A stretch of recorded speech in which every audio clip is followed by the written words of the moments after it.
SASDOவின் பிரதான செய்திகள். முதலில் தலைப்புச் செய்திகள். அனுர விதிப்பலகையிலா பயணம் செய்தார். கேள்வி எழுப்பிய திரித் ஜெயவீர. அழுத்தம் கொடுக்கும் அரசு, சபையில் சாடிய சாணக்கியன். உயிர்த்த தாக்குதல், அறவிடப்பட்ட நிதி விவரம். மந்திரவாதி ஞானகாவுக்கு பல மில்லியன் நட்ட ஈடு, சிக்கலில் முன்னாள் அரசு. யாழ் பேருந்து நிலையத்தில் முகம் சுளிக்க வைத்த நபர். சொர்பிய ஜனாதிபதிக்கு 1 வருட சிறை. தொடர்வன விரிவான செய்திகள். தாயகச் செய்திகள்.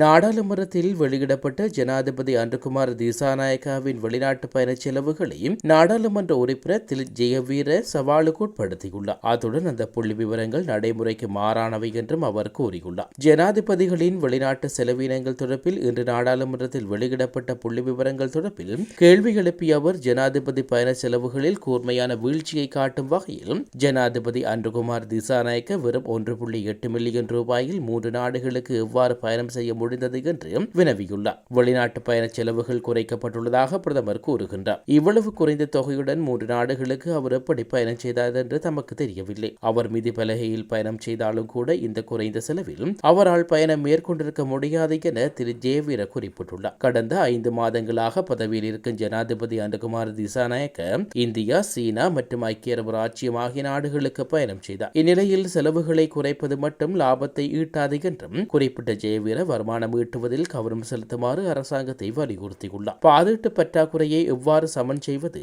நமது கடனை எவ்வாறு திருப்பிச் செலுத்துவோம் என்பது தொடர்பில் கேள்வி எழுப்பிய அவர், நம்மை நாமே ஏமாற்றிக் கொள்ளக் கூடாது என்றும் குறிப்பிட்டுள்ளார். நாட்டில் உள்ள அனைத்து சுயாதீன நிறுவனங்களையும் அரசு தனது கட்டுப்பாட்டுக்குள் வைக்க முயல்கிறது என இலங்கை தமிழ்ச் கட்சியின் மட்டக்களப்பு மாவட்ட நாடாளுமன்ற உறுப்பினர் இரா சாணக்கியன் தெரிவித்துள்ளார். உள்ளூராட்சி சபை தேர்தலை உடனடியாக நடத்துமாறு தேர்தல்கள் ஆணைக்குழுவுக்கு பாரிய அழுத்தங்கள் பிரயோகிக்கப்பட்டுள்ளதாக அவர் குறிப்பிட்டுள்ளார். நாடாளுமன்ற அமர்வில் கலந்து கொண்டு உரையாற்றும் போதே அவர் இவ்வாறு குறிப்பிட்டுள்ளார். அதேவேளை தற்போது அரசாங்கமானது கடந்த கால அரசாங்கங்களின் கொள்கையிலேதான் பின்பற்றி வருகிறது எனவும் அதில் எந்த சந்தேகமும் இல்லை. அரசியல் விடயத்தில் எதுவுமே இடம்பெறவில்லை என நாடாளுமன்ற உறுப்பினர் சாணக்கியன் மேலும் தெரிவித்துள்ளார். இலங்கையில் கடந்த 2019 ஏப்ரல் 21 இடம்பெற்ற உயிர்த்த ஞாயிறு தாக்குதல்களை தடுக்க நடவடிக்கை எடுக்க தவறியமை குறித்து தாக்கல் செய்யப்பட்ட அடிப்படை உரிமை மனுக்கள் தொடர்பில் வழங்கப்பட்ட உத்தரவுக்கு அமைவாக ஆரோடப்பட்ட நிதியிலிருந்து பாதிக்கப்பட்டவர்களுக்கு 245 மில்லியன் ரூபாய் செலுத்தப்பட்டுள்ளதாக தெரிவிக்கப்படுகிறது. இதனை சட்டமா அதிபர் உயர் நீதிமன்றத்துக்கு அறிவித்துள்ளார். இழப்பீட்டு வழங்குவதை கண்காணிக்க 12 தொடர்புடைய மனுக்கள் இன்று தலைமை நீதிவான் முஜ்ஜு பெர்னாண்டோ, நீதிபதிகளான எஸ் துரைராஜா மற்றும் AHMD நவாஸ் ஆகியோர் அடங்கிய நீதிமன்ற அமர்வு முன்னிலையில் விசாரணைக்கு எடுத்துக் கொள்ளப்பட்டது. குறித்த சந்தர்ப்பத்திலேயே மேற்படி அறிவிப்பு நீதிமன்றத்தில் வெளியிடப்பட்டுள்ளது. முன்னாள் ஜனாதிபதி கோட்டபாய ராயபக்சவின் ஆஸ்தான ஜோதிடரான ஞானகாவுக்கு 28 பில்லியன் ரூபாய் நட்டஈடு வழங்கப்பட்டுள்ளதாக அறிவிக்கப்பட்டுள்ளது. 2022 ஆண்டு கோட்டா கோஹோம் எதிர்ப்பு ஆர்ப்பாட்டத்தின் போது ஏற்பட்ட வன்முறை சம்பவத்தின் போது அனுராதபுரத்தில் ஞானகாவுக்கு சொந்தமான ஆலயம் ஒன்று தீக்கிரைக்காக்கப்பட்டது. இதற்கு நட்டஈடாக 28 மில்லியன் ரூபாய் வழங்கப்பட்டுள்ளதாக அரசாங்கத்தின் பிரதமர் ஹொரோடா அமைச்சர் நலிந்த ஜேதிச தெரிவித்துள்ளார். இதேவேளை இந்த வன்முறை சம்பவங்களில் பாதிக்கப்பட்ட அரசியல்வாதிகளுக்காக கடந்த அரசாங்கம் மேலும் 125 மில்லியன் ரூபாயை நட்டஈடாக வழங்கியுள்ளதாக அமைச்சர் மேலும் தெரிவித்துள்ளார்.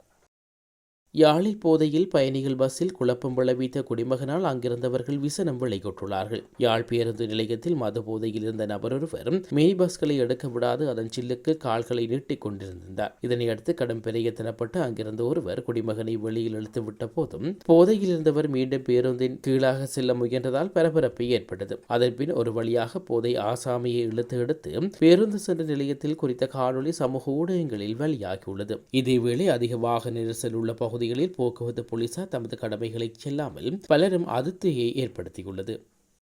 உலகச் செய்திகள்.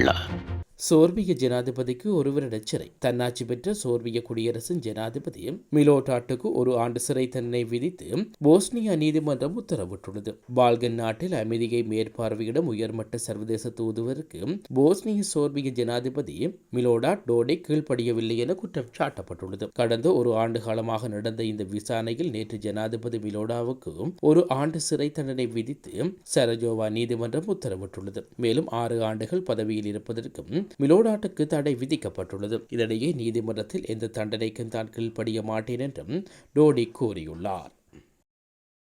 மீண்டும் தலைப்புச் செய்திகள். அனுர விதிப்பலகையிலா பயணம் செய்தார் கேள்வி எழுப்பிய திலித் ஜெயவீர. அழுத்தம் கொடுக்கும் அரசு சபையில் சாடிய சாணகியன். உயிர்த்த ஞாயிறு தாக்குதல் அறவிடப்பட்ட நிதி விவரம். மந்திரவாதி ஞானகாவுக்கு பல மில்லியன் நட்ட ஈடு சிக்கலில் முன்னாள் அரசு. யாழ் பேருந்து நிலையத்தில் முகம் சுளிக்க வைத்த நபர். சொர்பிய ஜனாதிபதிக்கு 1 வருட சிறை.